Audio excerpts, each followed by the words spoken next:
listening to the Art of Homeschooling podcast, where we help parents cultivate creativity and connection at home. I'm your host, Jean Miller, and here on this podcast, you'll find stories and inspiration to bring you the confidence you need to make homeschooling work for your family. Let's begin.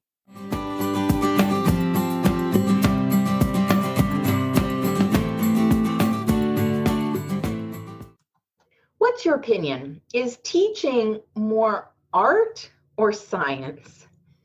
I'd say it's a little bit of both, but honestly, I think most educators slip into thinking of teaching more as a science because it's more a graspable concept, right? We think of teaching as an objective collection of techniques designed to achieve certain outcomes. And I would argue that teaching, and I'm including homeschooling here, is more art than science.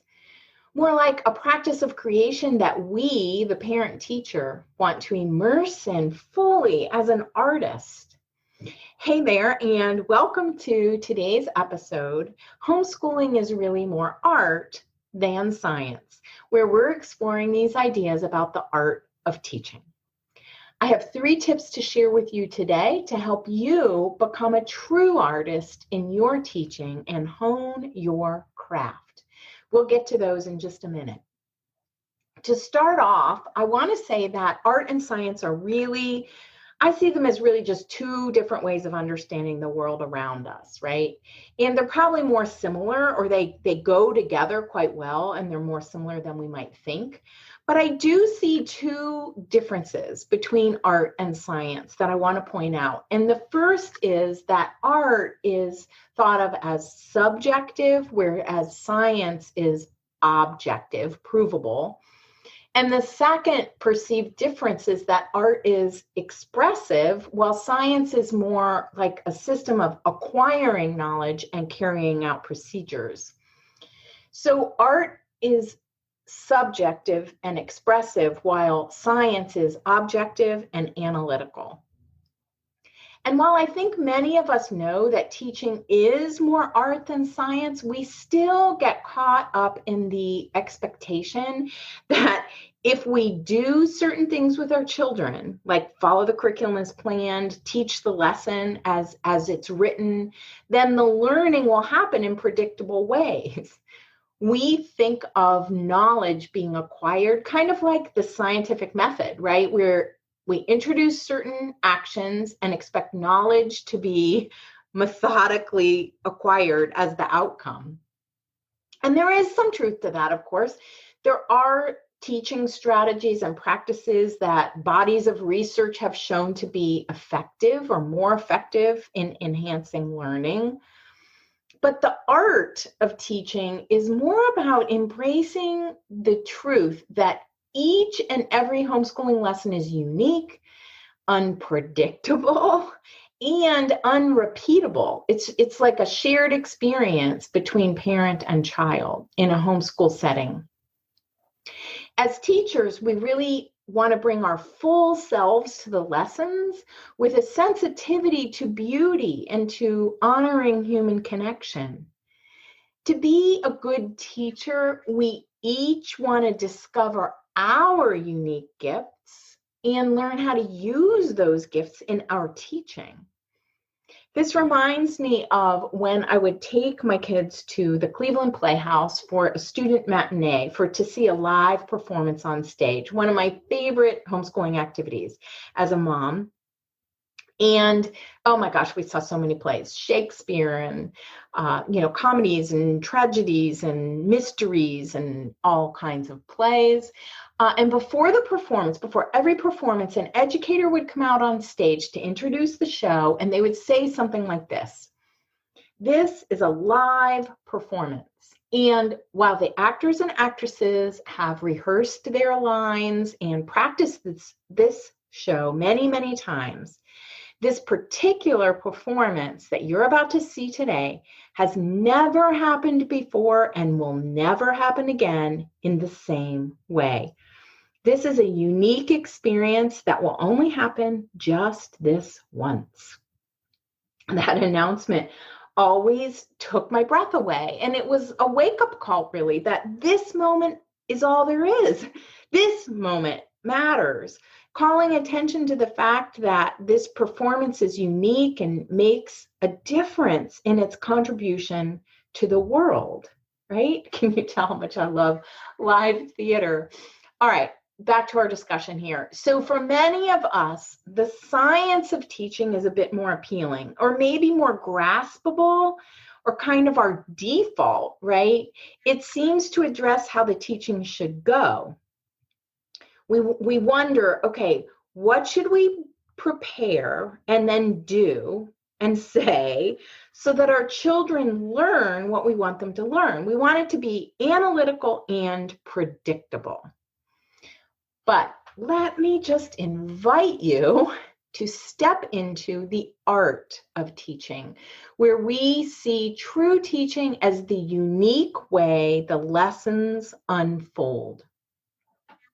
So I want you to picture in your mind a parent teacher, perhaps you, and a student child, perhaps one of your children. You're standing facing each other. And the teacher has some ideas, right, of activities planned, of stories and activities, and they deliver those activities, right, to the child. And the student, the child, receives those, but also comes with some ideas of his or her own, right? The student child is more receptive to some things than others, really based on past knowledge and experiences, as well, of course, as their energy level or focus in that moment. So the teacher's job is to offer up those planned activities, and the student receives them in varying ways on different days, right? But the meeting and the true learning, I think, happens in the empty space in between. I like to call this the gap, the learning gap. The teacher sort of offers up the learning, the planned activities as a gift, and the child gets to choose how to receive that.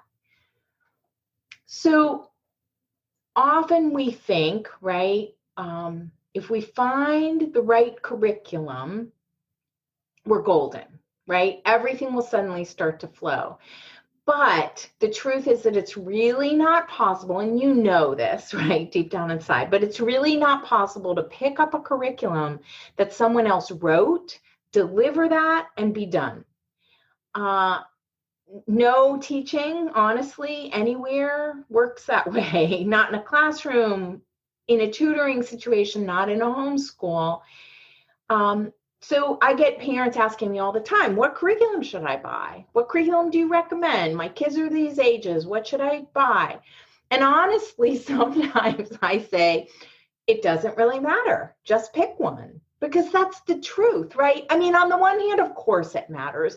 You want a curriculum that resonates with your values and brings engaging activities to your children. But it's so important for us to remember that the curriculum is just a base. It's just a jumping off point. And the real learning happens when we bring that to life.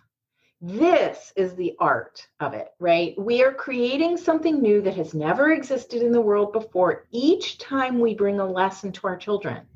Each time that we homeschool has never existed before. It's brand new, and we want to bring it to life to spark interest and joy and connection between us and our children.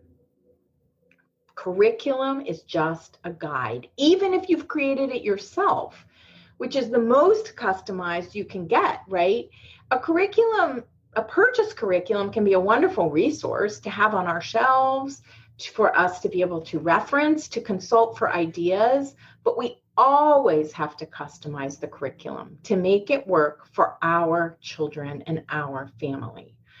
I think I learned that long about year 5 or 6 in my 25-year homeschooling journey, and it really changed how I homeschooled.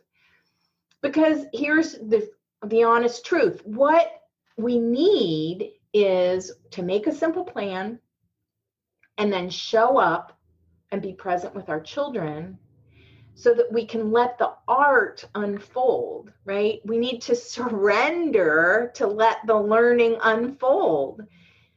So teaching is rarely predictable. Homeschooling is rarely predictable. Rudolf Steiner said this to the very first teachers in training for that first Waldorf school back in 1919, almost 100 years ago. No, over 100 years ago. He said to those trainees, consider yourselves to be enthusiastic amateurs. He wanted them to continue to think of themselves as enthusiastic amateurs. So no matter how much training you have, no matter how much of an expert, quote unquote, you might be as a teacher or a homeschooler, we still want to show up as enthusiastic amateurs because we need to be open to the learning that is going to unfold, whatever that may be. One of my favorite books about teaching is called The Courage to Teach. It's by an experienced teacher named Parker Palmer. And here is a quote from it. And it really talks about, to me, it really reminds me of this, that we want to show up as our full selves in our teaching. Here's the quote. Teaching, like any truly human activity, emerges from one's inwardness, for better or worse. As I teach, I project the condition of my soul onto my students, my subject, and our way of being together.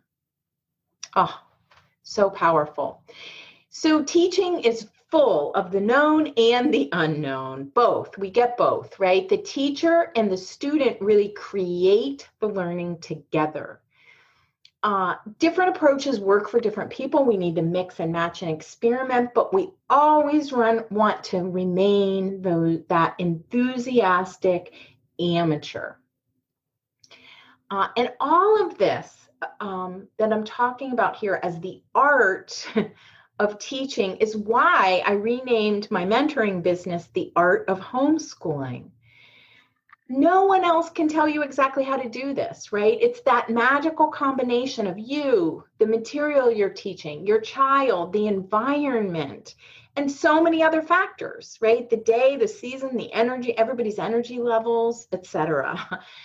So I see teaching as an art, a science, and a craft, one that we practice over time and improve through experience.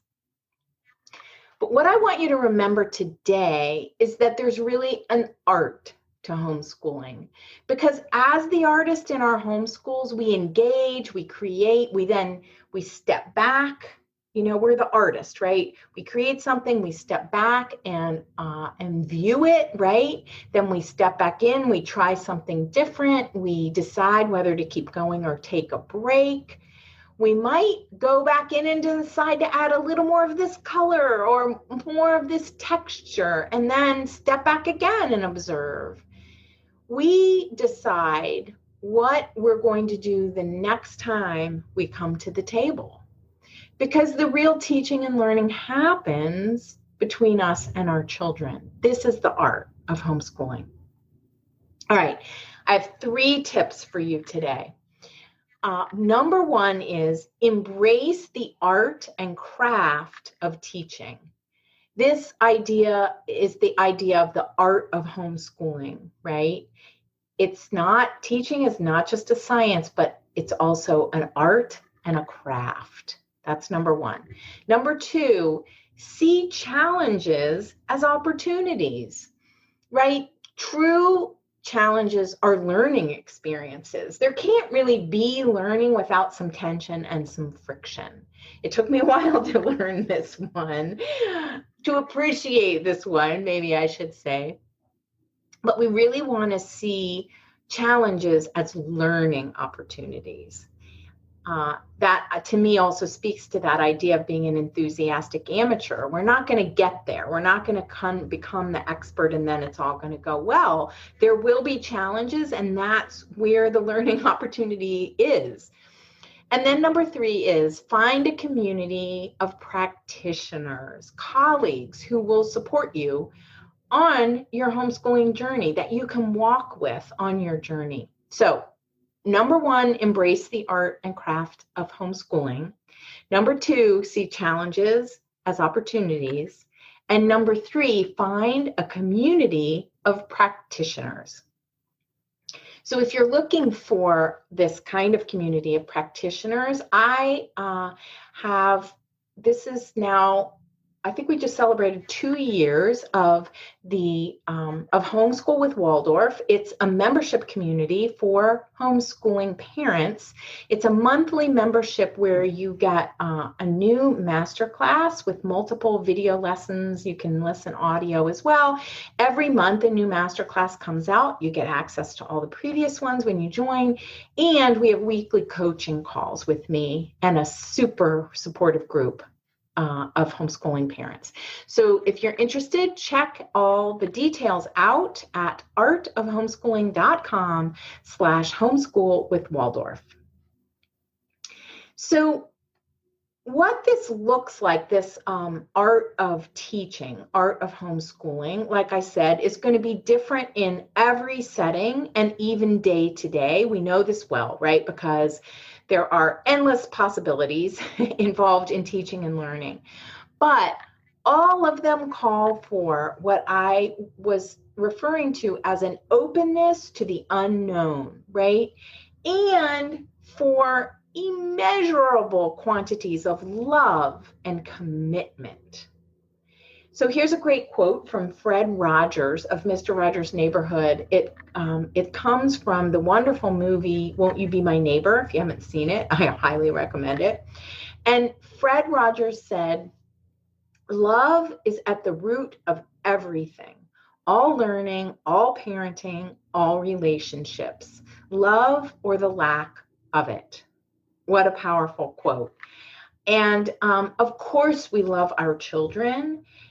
And I think we can always work to expand that, to be more accepting of who they are, to be more generous with our love, and to really be in touch with what they need as individuals and as children. I have a great Mr. Rogers story that I have to just interject here because I love this story so much. My aunt and uncle bought their house outside of Pittsburgh. They bought their house from Mr. Rogers many years ago. And when my 5 cousins were little, the family, my relatives had moved into the new house, and Mr. Rogers stopped by to wish them well and say goodbye to his place. And as he was leaving, he handed my Uncle Jim an envelope, shook his hand, and said goodbye.